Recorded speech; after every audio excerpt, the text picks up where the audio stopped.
하나님 아버지 감사합니다. 오늘 주께서 때가 찼고 하나님의 나라가 가까웠으니 회개하고 복음을 믿으라고 하셨습니다. 하나님의 나라를 위해서 열심히 달려가는 하나님의 귀한 백성들, 성도들, 하나님의 자녀들, 복음을 믿는 것이 하나님의 나라를 소유하고 또 성령을 통해서 나아가는 것이 좁은 길을 택한다는 것을 알게 하시고 오직 주께서 제시하는 그 도를 따라서 우리가 나아갈 수 있도록 인도해 주옵소서.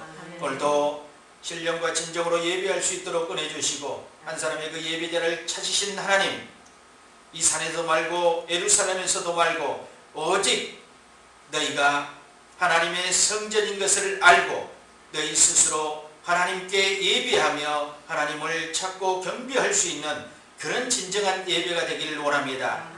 주님께서 역사하여 주셔서 오늘도 우리의 마음과 뜻과 생각과 온 마음을 다하여 예배할 수 있도록 은혜를 더하여 주옵소서. 홀로 예배를 받으신 하나님, 우리가 사람에게 하지 않고 사람의 소리로 듣지 않고 오늘 강단에서 떨어지는 이 말씀을 하나님의 말씀으로 들을 수 있도록 우리의 마음을 열어주시옵소서. 성령으로 지혜와 계시를 더하여 주셔서 하나님을 알게 하시고 우리의 눈을 밝혀서 하나님을 보게 하여 주시옵소서. 하나님의 음성을 듣게 하여 주시옵소서. 감사드리며 예수님의 이름으로 기도드리옵나이다. 아멘. 할렐루야. 오늘 또 우리 하나님께서 회개하고 복음을 믿으라는 메시지를 우리에게 주셨는데요. 예수님께서 첫 번째 이 설교의 현장입니다. 하나님 나라를 전파하는 말씀이에요. 지금 마가복음 1장 14절로 15절에 예수님의 갈릴리의 사역의 첫 번째 사건이고 또 이 누가복음 4장 14절로 15절에서도 같은 갈릴리의 첫 사역이 시작되고 마태복음 4장 12절로 17절에도 이렇게 시작되고 있습니다. 그래서 이 복음서마다 예수님의 그 공생의 첫 설교, 첫 번째 설교에 아주 그 중요한 그 메시지를 전하고 있다는 것.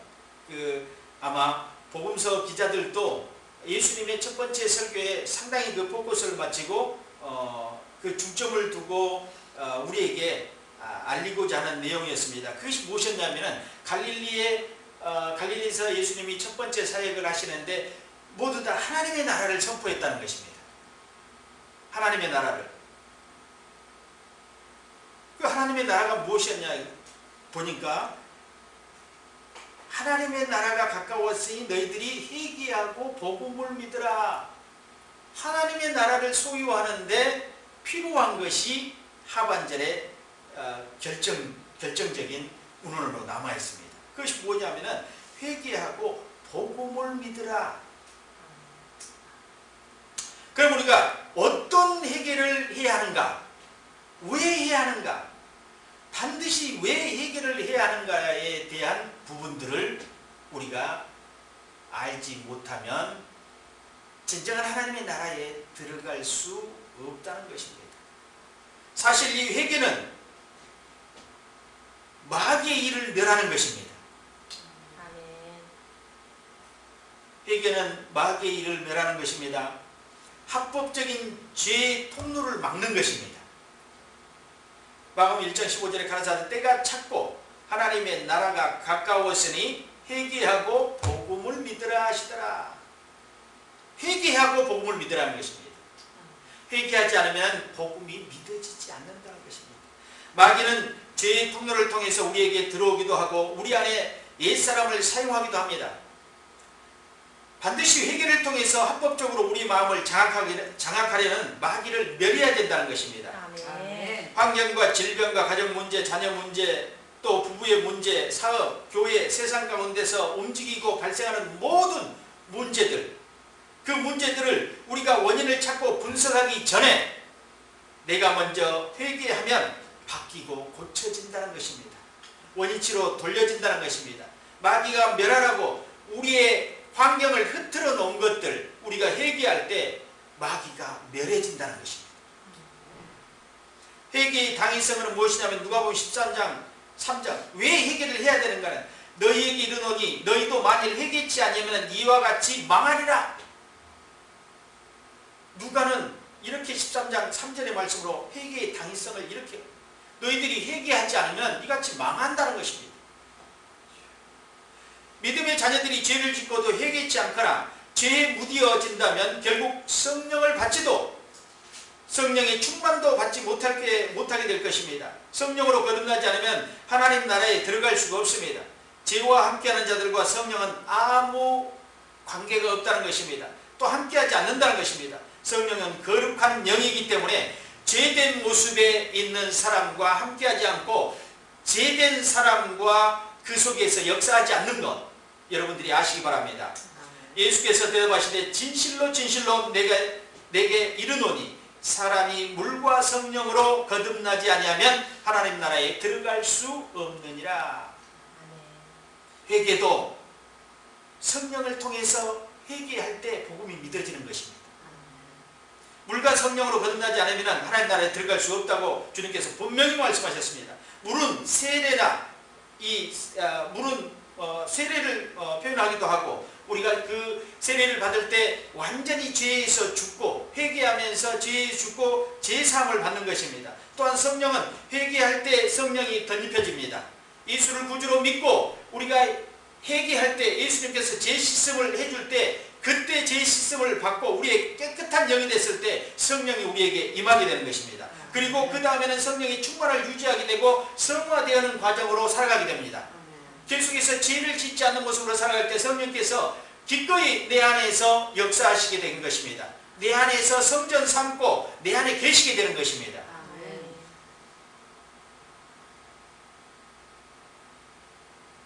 그래서 회개 없이는 하나님의 나라에 들어갈 수 없다는 것. 회개는 반드시 성령께서 역사하셔야 되며 도우셔야 됩니다. 성령을 무시하거나 자신이 그냥 회개하면 된다고 믿는 자들에게 진정한 회개는 일어날 수 없어요. 성령께서 우리의 회개를 할 수 있도록 역사하셔야 됩니다. 그의 도우심을 통해서 진정한 회개가 이루어진다는 것입니다. 회개 이전에 우리가 또 할 일은 죄와 싸우는 것입니다. 그게 영적 전쟁입니다. 죄 때문에 회개하는 것이기에 수시로 우리에게 노출되는 죄를 어떻게 대항해야 하는 것이 문제입니다. 성경은 이렇게 말하고 있습니다. 데살로니가전서 5장 22절에 악은 모양이라도 버리라. 히브리서 12장 4절에 너희가 죄와 싸우되 피 흘리기까지 대항치 아니하고,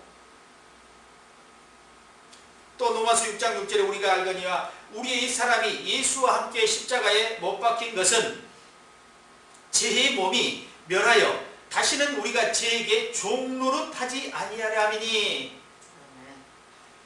죄를 지으면 어떻게 됩니까? 죄의 종노릇을 하게 됩니다. 그래서 죄를 짓지 말라고 합니다. 그래서 십자가에 못 박힌 것은 우리의 죄의 몸이 멸하여, 죄된 몸이 그 마귀와 함께 멸해지는 것입니다. 그런데 우리가 죄를 다시 끌어와서 죄의 종노릇을 하고 있다는 것입니다. 죄의 종노릇을. 그러면 성령이 역사할 수 있습니까?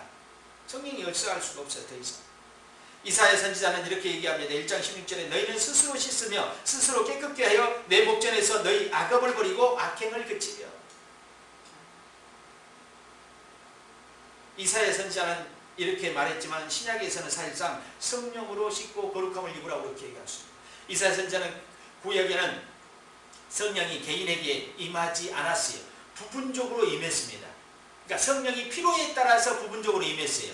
그렇기 때문에 편만하게 임하지 않았기 때문에 이사야 선지자는 스스로 씻으라고 그랬습니다. 스스로 깨끗게 하여 너희 목전에서 악행을 버리라, 악업을 버리라 그랬어요. 그런데 이제 신약에서는 성령이 모두에게 임하게 됐어요. 그래서 성령을 쫓아 회개하면 복음이 믿어지는 것입니다. 예수가 나에게 임하기 때문에, 예수가 복음이기 때문에 예수가 믿어진다는 것입니다. 예수가 믿어져야지만이 여러분의 하나님의 나라로 발걸음을 옮기고 있는 것입니다. 옛사람을 십자가에 못 박았는데 죄에서 종노릇 않게 하려고, 그러나 인간이 연약한 거로 못 박힌 몸에서 다시 옛사람의 성격들이 살아나고 있다는 것입니다. 그래서 사도 바울은 날마다 나를 쳐서 복종시킨다고 고백하고 있습니다. 성령의 도우심과 인간의 의지도 필요하다는 것입니다. 자기는 아무것도 하지 않으면 성령께서 나를 회개케 하여 주옵소서 해서 회개가 되겠습니까? 내가 죄를 짓지 않으려고 몸부림쳐야 되고 또 죄를 지었을 때 회개하려고 몸부림쳐야지 성령께서 나를 도우실 거 아닙니까? 네. 진정으로 이 자는 회개하려고 하는구나. 이 자녀는 진정으로 회개의 마음을 가지고 있구나. 이렇게 하지 않겠습니까? 아무것도 하지 않으면서 죄만 지으면서 성령께서 자연적으로 회개의 역사를 나타내 줄 수 있도록 씻어주게끔 아무것도 하지 않으면서 옷도 벗지 않으면서 탕에 가서 누가 나를 씻어주나? 이거 하는 거와 똑같지 않습니까? 내가 할 것들이 있다는 것입니다. 여러분 목욕탕에 가서 여러분들이 탈의는 여러분들이 하셔야 되는 거 아닙니까? 누가 옷을 벗겨줍니까? 때는 밀어줄 수 있어요. 옷은 여러분들이 벗어야 된다는 것입니다. 성령의 도우심을 입기 위해서 여러분이 간절한 마음이 있어야 되고 회개에 통의할 마음이 있어야 되고 자복할 마음이 있어야 된다는 것입니다. 예수님께서는 그가 와서 죄에 대하여 의에 대하여 심판에 대해서 세상을 책망하셨다고 했습니다. 우리의 회개하고 하나님의 나라를 입지 않으면 심판을 받게 됩니다. 성령께서 우리의 연약한 의지를 아시고 성령께서 도우신다는 것입니다. 그래서 그분께 우리는 의탁해야 돼요. 우리의 힘으로 되지 않는 것이 영적인 일입니다. 그렇기 때문에 반드시 성령의 도우심을 받아야 된다는 것입니다. 기도할 수 없고 회개할 수도 없을 만큼 지치거나 혼란스러울 때도 있습니다. 아무것도 할 수 없을 때 성령을 찾으십시오. 그분께서 친히 우리의 연약함을 도우실 것입니다. 우리 마음을 우리보다 더 잘 알고 계신 분이 그분입니다. 단식이나 울 힘조차도 없을 만큼 지치고 고난당할 때 성령님을 의지하여야 문제가 풀어집니다. 로마서 8장 26절에 이와 같이 성령도 우리의 연약함을 도우시나니 우리가 마땅히 빌 바를 알지 못하니 오직 성령이 말할 수 없는 탄식으로 우리를 위하여 친히 간구하시니라. 성령께서 우리를 위해서 친히 기도를 해주신다는 것입니다. 그분께 의탁하고 우리가 통해 자부한 마음으로 성령을 붙들 때 그때 성령께서 우리를 향하여 기도해 준다는 것입니다. 또 하나는 우리가 하나님의 말씀을 받을 때 사람의 말로 받지 아니하고 하나님의 말씀으로 받아야 합니다. 그래야 그 말씀이 우리 안에 들어와서 믿음으로 역사하는 것입니다. 데살로니가전서 2장 13절에 보니까 이러므로 우리가 하나님께 쉬지 않고 감사함은 너희가 우리에게 들은 바 하나님의 말씀을 받을 때에 사람의 말로 아니하고 하나님의 말씀으로 받음이니 진실로 그러하다. 이 말씀이 또한 너희 속에 믿는 자 속에 역사하느니라. 하나님의 말씀은 믿는 자 속에서 역사합니다. 그런데 그 상반절에 뭐라고 그러느냐? 사람의 소리로 듣지 않고 하나님의 말씀으로 들을 때 역사한다는 것입니다. 여러분이 강단에서 선포되는 말씀을 사람의 소리로 듣지 마십시오. 사람의 소리로 듣는다면 더 이상 역사하지 않습니다. 교훈이나 강연이 되는 것입니다. 교훈, 강연. 좋은 강연 한 편 들었다. 교훈 한마디 들었다. 훈시 한마디 들었다. 이것으로는 역사하지 않는다는, 그것은 어느 학교에서나 어디 유명 인사들에게도 들을 수 있는 일들이라는 것입니다. 그건 진리가 아니고 훈시나 교훈이라는 것입니다. 가르침이라는 것입니다. 그러나 하나님의 말씀은 진리이기 때문에 여러분이 하나님의 말씀으로 들을 때 믿는 자 속에서 역사하신다는 것입니다. 성령 안에서 예수 이름으로 거룩함을 입는 육체들이 마귀의 종로로 타면 되겠습니까? 하나님의 자녀가 마귀에게 속아서 물질과 환경과 건강의 모든 것을 빼앗기면 안 되지 않습니까? 거룩한 자녀들의 특권은 마귀에게 이기는 것입니다.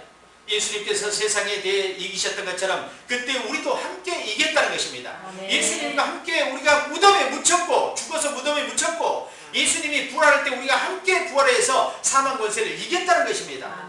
더 이상 이긴 그 마귀에게 종로로 타지 않아야 된다는 것입니다.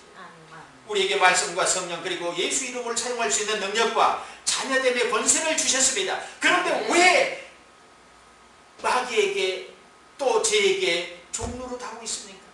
고린도서 6장 11절에 너희 중에 이와 같은 자들이 있나니 주 예수 그리스도 이름과 우리 하나님의 성령 안에서 씻음과 거룩함과 의롭다 하심을 얻었느니라. 또 하나는 회개의 목적은 하나님의 나라에 들어가는 것이었습니다. 마가복음 1장 15절에 가라사대 때가 찼고 하나님의 나라가 가까웠으니 회개하고 복음을 믿으라 하시더라. 천국, 다른 말로 하나님의 나라, 하나님의 도성. 여러분, 하나님의 도성에 여러분이 지금 아마 영주권 정도는 가지고 있는 것 같습니다. 아멘. 그러면 이제 영주권 다음에 뭡니까? 시민권이죠. 시민권. 하나님의 나라의 시민권을 소유하기 위해서는 복음을 믿어야 된다는 것입니다. 아멘. 여러분의 것이 돼야 되는 것입니다. 복음이요. 그리고 복음이 여러분 안에 역사해야 된다는 거예요. 성령으로. 그럴 때 온전한 여러분이 하나님의 나라의 시민권을 획득하게 되는 것입니다. 이 복음을 받쳐주는 것이 있다면 회개와 믿음이에요. 복음을 받쳐드는 두 기둥이 있습니다. 복음을 무엇이 받쳐드냐? 회개와 믿음이다.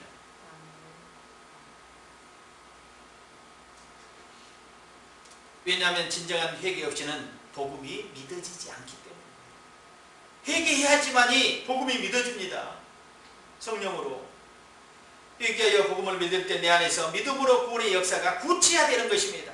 회개란 마귀의 나라에서 하나님의 나라로 옮기는 것이었습니다. 우리를요, 이 나라에서 이 나라로 옮겨주는 작업이 회개라는 것입니다.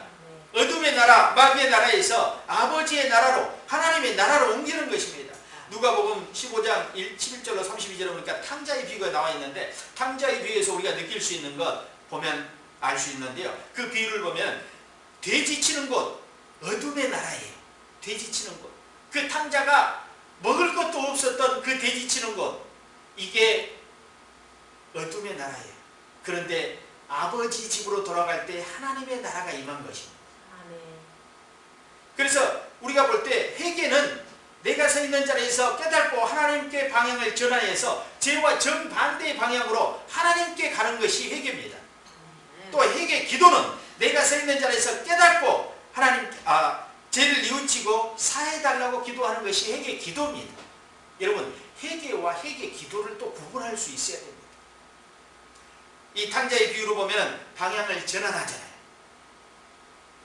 어둠의 나라에서 돼지치는 그 어둠의 나라에서 아버지 집으로 방향을 전환합니다. 무엇으로 전환합니까? 생각으로 먼저 생각을 합니다. 먼저 움직이지 않았어요. 그가 먹을 것이 없어서 고민하다가 생각을 하게 됐어요. 혼자 가만히 이렇게 생각을 했을 것입니다. 생각을 하다 보니까 아버지 집에 품꾼들도 풍족하니 먹는다는 것이 딱 떠올랐어요. 그때 어떻게 합니까? 행동으로 움직이잖아요. 가야 되겠다. 아버지 집으로 가야 되겠다. 이겁니다. 이게 회개입니다. 이게 회개예요. 생각이 머물렀을 때 바로 행동에 움직이는 겁니다. 이게 성령이 이끌어 줄 때 이렇게 가능하다는 것입니다. 주님 앞에 통에 잡아갈 때 성령께서 도우시고 힘과 용기를 주십니다. 탕자의 집이 생각나게 하신 것도 그와 같은 것이에요. 또한 다른 한 가지를 봅시다. 누가복음 19장에 보니까 1절로 18절에 삭개오가 나옵니다. 여러분 잘 아시는 그 삭개오. 그분은 세리장이었고 부자였고 권세자였습니다. 지금 같으면 뭐 세무서장 정도 되는 그런 직분을 가지고 있으니까 상당히 권세자였고 부자였다고 합니다. 그런데 동족에게는 멸시천대를 받고 악한 자로 여겼습니다. 왜냐하면 그 세리들이, 마태도 세리였지만 세리들은 로마의 그 명령을 따라서 자기 동족들에게 세금을 많이 뜯어 폭리를 취하고 이물을 취하는 그런 역할을 했던 사람들이 세리였고, 그 세리를 관장하는 사람이 세리장이었습니다. 그러니까 세리가 폭리를 취했다면 세리장은 어떻겠어요? 말하면 숨가쁘겠죠. 말할 수도 없어요. 그러니까 부자라고 하잖아요. 부자.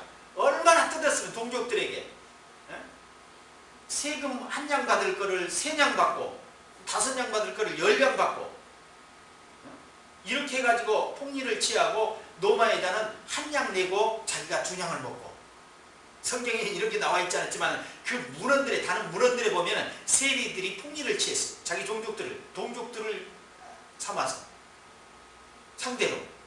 그 동족들이 얼마나 세리와 세리장들을 미워했겠습니까? 그들에게는 천대받는 직업이었고 그런 직분이었다는 것입니다. 그런데 이 중요한 것은 천대받는 것이 중요한 게 아니라 예수 그리스도의 소식을 들었다.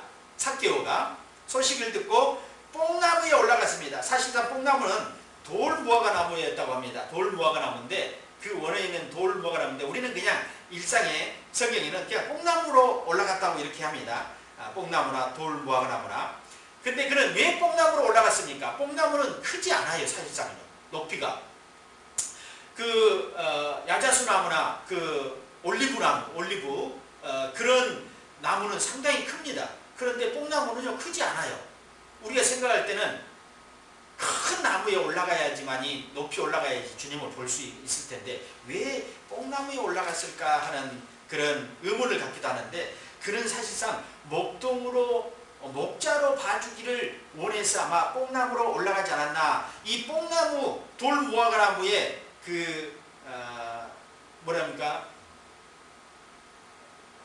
나무말, 꽃은 꽃말이 있고 나무말이 있죠. 나무말은 갱생이나 변화의 뜻입니다. 그러면 그 무화과나무에 올라갔을 때 그는 어떤 마음을 가지고 있었습니까? 변화되고 싶습니다. 새로워지고 싶습니다 하는 마음으로 무화과나무에 올라갔을 것이다 하고 추정하고 있습니다.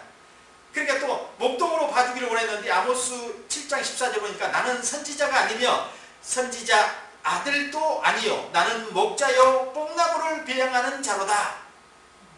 이렇게 아모스 선지자는 표현하고 있는데요. 아마 변화되고 싶은 마음으로 무화과나무에 올라가지 않았나 그런 생각을 해봅니다. 그런데 보십시오. 주님을 영접할 때 회개의 열매가 나타납니다. 구원이 이 집에 이르렀다고 주님이 이르렀는데 그는 구원이 이루어졌을 때 아브라함의 자손이 되었습니다. 주님을 영접하고 회개의 열매가 나타나면서 구원이 이 집에 이르렀다 주님께 선포할 때 아브라함의 자손이 되었는데요. 죄인 돼 있을 때 아브라함의 자손의 자격을 상실한 겁니다. 그런데 예수님을 만나서 아브라함의 자손의 자격을 다시 취득한 거였어요. 구원이 주님이 그랬잖아요. 삭개오 집에 너희 집에 오늘 구원이 이루어졌다. 이 집에 구원이 이르렀다. 그래서 구원은 아브라함의 자손만이 가능한 것이었습니다. 구약에서는 그랬는데 신약에 와서는 아브라함의 믿음의 자손이 된 것입니다. 우리가 믿음의 자손이 된 것이죠. 예수 그리스도를 믿는 자들이 아브라함의 믿음의 자손이 된 것입니다. 회개는 구원의 시작이고 아브라함의 자손을 회복하는 단계입니다. 그러니까 잃어버렸어요. 삭개오는요. 아브라함의 자손의 자격을 상실했는데 예수님을 만나고 예수님이 제사함을 통해서 그의 가정 모두가 다 아브라함의 자손의 자격을 회복하게 된 것입니다. 회개했잖아요. 회개의 예물을 어떻게 표현했습니까? 그 구원의 시작이었는데 베드로나 삭개오를 보면 베드로도 마찬가지입니다. 물질, 육적, 권세, 율법적 그리스도를 만나고 회개할 때 이 모든 것을 가지고 있었던 것이 싹 사라지면서 온전히 하나님의 자녀가 되는 것을 볼 수 있었습니다. 삭개오는 물질과 권세를 가지고 있었고 베드로는 영적 권세를 가지고 있었습니다. 두 가지 다른 사람이 다른 부분인데 어떻게 회개의 열매를 맺고 끝에 어떤 모양으로 나갔는가 두 사람을 한번 비교를 해보겠습니다. 누가복음 22장 61절로 62절을 보니까 베드로의 회개가 나오는데 그는 영적 부자였을 것입니다. 예수 그리스도를 부인하는 모습이 나옵니다. 3년이 넘게 그리스도와 동행했던 베드로는 3번이나 예수를 부인했습니다. 영적인 사람이었지만 그도 자기를 믿음을 지키지 못하고 예수를 부인하는 일이 발생하고 있었다는 것입니다. 사랑하는 성도 여러분, 생각을 지키셔야 됩니다. 아멘. 말씀과 성령의 파수꾼을 세워서 생각을 지키셔야 됩니다. 아멘. 생각이 마음으로 내려가면 죄를 낳게 됩니다. 매일매일 말씀과 성령을 통해서 예수님을 만나야 합니다. 생각을 이길 수 있는 비결은 그것입니다. 예수는 우리가 여자를 보고 음욕을 품으면 간음으로 간주했다고 그랬습니다. 예수 그리스도는 생각을 행위로 간주했다는 것입니다. 예수 그리스도는 생각을 무엇으로 간주했다고요? 행위로. 이미 내가 진행한 것으로 간주했다는 것입니다. 그러면은 삭개오와 베드로의 회개를 한번 봅시다. 삭개오는 세리를 그만두지 않았습니다. 회개하고도 세리장을 그만두지 않았어요.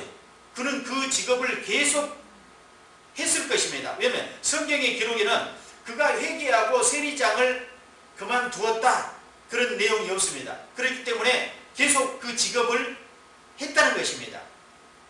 대신 그 직업을 영위한 대신 무엇을 했냐면은 자신이 가지고 있는 재물을 하나님께 드렸어요. 누가복음 19장 8절에 보니까 내 소유의 절반을 가난한 자들에게 주겠사오며, 소유의 절반, 어마어마한 재산을 가지고 있었는데 소유의 절반을 주겠다고 합니다. 그게 회개의 예물입니다. 그리고 만일 네 것을 토색한 일이 있으면 4배나 갚겠나이다. 강제로 탈취하거나 세금을 올려서 징수한 것, 그러니까 자신이 있었다는 것이죠. 주님 앞에 그렇게 내가 토색한 것이 있으면 4배로 갚겠습니다 하고 표현했을 때는 토색한 것이 있었다는 것입니까? 없었다는 것입니까? 자신이 있다는 것입니다. 없어, 자기가 토색하지 않았다는 것, 자신이 있다는 것입니다. 그는 주님을 만나 회개하면서 그 예물로 자신의 소유의 절반을 드리겠다고 약속했습니다. 그리고 자신의 구원의 축복을 구제와 헌신으로 대신합니다. 상당히 정직한 세리장이었을 것이라고 생각됩니다. 예수를 따르지 않았지만 그는 정직한 세리장이었다고 볼 수 있어요. 다음에 베드로를 봅시다. 베드로는 자기의 직업이 어부였습니다. 그 직업을 버리고 삶 전체를 드립니다. 삭개오와 베드로의 다른 점이죠. 두 가지 비교해보라는 것입니다. 그는 아버지와 배를 버리고 자기의 모든 직업을 버리고 예수님을 쫓았으며 삶 전체를 드렸다는 거죠. 끝에는 생명까지 드려 순교해서 하나님 나라를 얻었다는 것입니다. 삭개오와 베드로의 두 가지, 회개하고 예수님을 따르는 다른 점들이 두 가지가 서로 있습니다. 같은 점은 무엇이냐? 예수께서 누가복음 19장 5절에 삭개오야 속히 내려오라, 예수님의 말씀을 듣고 삭개오가 나무에서 내려왔다는 거죠. 그냥 내려온 게 아니에요. 예수님을 보고 내려온 게 아니에요. 삭개오야 내려오라, 그 말씀을 듣고 내려왔는데요. 베드로는 닭이 곧 2번째 울더라. 이에 베드로가 예수께서 자기에게 하신 말씀, 곧 닭이 2번 울기 전에 내가 3번 나를 부인하리라 하심이 기억되어 생각하고 울었더라. 마가복음 14장 72절에 예수님의 말씀이 생각되어 울었더라. 삭개오는 내려오라는 소리를 듣고 내려가고, 베드로는 생각이 나서, 예수님의 말씀이 생각이 나서 울었더라. 두 사람 다 말씀이 생각나거나 말씀을 듣고 행동에 옮겼다는 동일한 점이 있습니다. 말씀을 듣고 내려왔고 말씀이 생각나서 울었다. 다 무엇입니까? 말씀이잖아요. 또 하나는 우리의 회개는 말씀이 떨어질 때 일어난다. 아멘? 금방 그 말씀이 떨어질 때 뭐가 일어났어요? 삭개오는 나무에서 내려와 주님을 따랐고, 베드로는 그것이 생각나서 3번이나 부인했는데 예수님께서 너가 나를 부인할 것이라는 그 말씀이 생각나서 밖에 나가서 통회하고 자복했다는 것입니다. 말씀이 떨어져야지만 우리 회개에 일어납니다. 히브리서 4장 10절에 하나님의 말씀은 살았고 운동력이 있어 좌우의 날선 어떤 검보다도 예리하여 혼과 영과 및 관절과 골수를 찔러 쪼개기까지 하며 또 마음의 생각과 뜻을 감찰하나니, 이렇게 얘기하고 있습니다. 말씀이 우리 안에 들어와서 우리의 죄된 습성과 죄성을 각을 뜨고 골수를 찔러서 깊이 숨어있는 모든 잘못된 옛 습성들을 수술해야 된다는 것입니다. 완전하게 제거되지 않았던 그것들이 우리 안에서 선악과처럼 보암직하고 먹음직스럽고 탐욕스러운 것으로, 탐스러운 것으로 끊임없이 분란과 갈등을 불러일으킨다. 그것들이 실체를 모르기 때문에 그리스도인들이 번번이 미혹당하고 마는 것입니다. 우리가 성령을 힘입어 분별합시다. 미혹당하지 맙시다. 알고 당하는 것이 가장 우둔한 자입니다. 알고 있으면서 당하는 것이 가장 우둔한 자예요. 많은 설교를 듣고 말씀을 들었지만 우리는 번번이 미혹당할 때가 있다는 것입니다. 이제 성령을 힘입어 분별하시기 바랍니다. 예수께서 삭개오에게 내려오라 할 때 어떻게 내려왔습니까? 예수님을 보고 주시하고 있었기 때문에 소리를 들을 수 있었다는 것입니다. 여러분, 예수님께 시선을 고정시키라는 것입니다. 여러분들이 다른 데 쳐다보고 있었으면, 예수님이 삭개오라 내려오라면 엉뚱한 데 쳐다보고 있었으면 아마 그 소리를 듣지를 못했습니다. 그래서 예수님께 고정시키라. 우리의 시선, 자동차의 볼트와 너트에 이 조여져서 물려있는 것처럼 내 픽스 시키면 하나님의 소리를 들을 수 있다는 것입니다. 아멘. 하나님은 인생들의 일거수일투족을 살피시고 계십니다. 하나님은 졸지도 주무시지도 않고 밤낮 불꽃 같은 눈동자로 우리를 주시하고 계신다는 것입니다. 시편 33편 13절에 보니까 여호와께서 하늘에서 감찰하사 모든 인생을 보시며 여기서 7장 19절에 보니까 주께서 내게서 눈을 돌이키시 아니하시며 나의 침 삼킬 동안도 나를 놓지 아니하시기를 어느 때까지 하시리까? 여러분 침 삼키는데 뭐 1초라도 걸립니까? 삼켜봐요. 침 삼킬 동안도 나를 놓지 않는다는 것입니다. 너무도 생생하게 욥이 표현해놨어요. 그만큼 우리에게 시선을 고정시키며 엄마가 어디 시장에 데려가거나 놀이동산에 데려가서 아이들에게 시선을 고정하고 아이들의 손을 놓지 않으려고 하는 그런 마음이 있잖아요. 왜냐면 잃어버리니까. 장터나 시장터나 어디 놀이동산에 가면 아이를 잃어버리기 십상이에요. 왜냐면 사람이 많기 때문에. 늘 아이에게 엄마는 꽃구경보다 놀이동산의 어떤 놀이기구보다 아이에게 시선이 고정되어 있습니까? 아이가 어떻게 움직이고 가는가? 오로지 아이에게 시선이 고정되어 있어요. 하나님이 우리에게 그렇게 시선이 고정되어 있어서 침 삼킬 동안만큼도 우리를 놓지 않고 계신다고 합니다. 우리의 눈길은 하나님을 보고 살아야 됩니다. 하나님을 보고 있으면 말씀이 주어집니다. 하나님을 주시하는 자에게는 하나님의 약속의 말씀을 주신다는 것입니다. 그 주신 약속이 소명이며 하나님이 나에게 향하신 그분의 뜻입니다. 말씀을 붙잡고 사는 성도는 자연스럽게 하나님을 보고 살아갑니다. 성령이 사람이 되는 것입니다. 민수기 2장 21장 19절에 보니까 모세가 놋뱀을 만들어 장대 위에 다니 뱀에게 물린 자마다 놋뱀을 쳐다본 즉 살더라. 오직 백성이 하나님을 쳐다보지 않고 하나님을 열망하지 않고 하나님을 경배하지 않기에 모세에게 감동을 주신 것입니다. 하나님께서 야 모세야 그 부리로 놋뱀을 만들어 가지고 장대 위에 높이 달아라. 높이 달아라. 그래서 실질적으로 그 놋뱀이 아무 의미도 없는데 부리로 만든 놋뱀이 무슨 영향력이 있겠습니까? 그게 하나님입니까? 성령입니까? 아무것도 아니에요. 그냥 부리로 만든 놋뱀을 장대 위에 달아놨더니 불뱀에 물려서 직사하는 거였어요. 많은 사람들이 불뱀에 물려서 죽는 거예요. 그래서 모세에게 감동을 주어서 놋뱀을 만들어서 달아라. 그리고 백성들에게 선포하게 합니다. 너희들이 뱀에 물릴 때마다 이것을 보면 살리라. 근데 실제로 뱀에 물린 자들이 놋뱀을 쳐다본 즉 살았다고 합니다.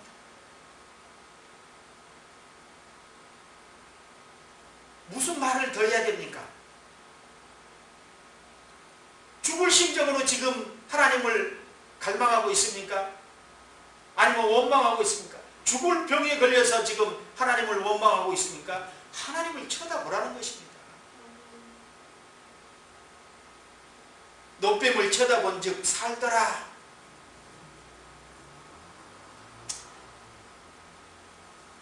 우리가 하나님을 쳐다본 즉 우리의 모든 문제에서 해방될 것입니다. 자유하게 될 것입니다. 마지막으로는 성령을 의지하여 회개하고 거룩함을 입어야 합니다. 고린도 6장 19절에 너희 몸은 너희가 하나님께로 받은 자 너희 가운데 계신 성령의 전인 줄 알지 못하느냐. 너희는 너희의 것이 아니니라.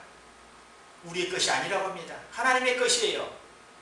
우리의 성전 하나님의 것입니다.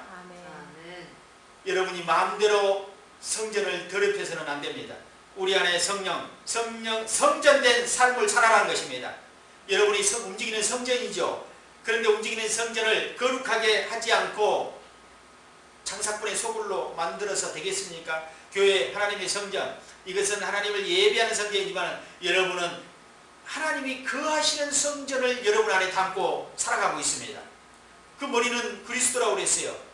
성전은요, 교회의 머리는요, 여러분이 그리스도가 여러분 안에 있고 성령이 여러분 안에 있어서 여러분 안에 늘 여러분이 예배할 때 그분은 나의 예배를 내 안에서 받으시고 내주하는 성령께서 성령을 나의 예배를 받으신다는 것입니다.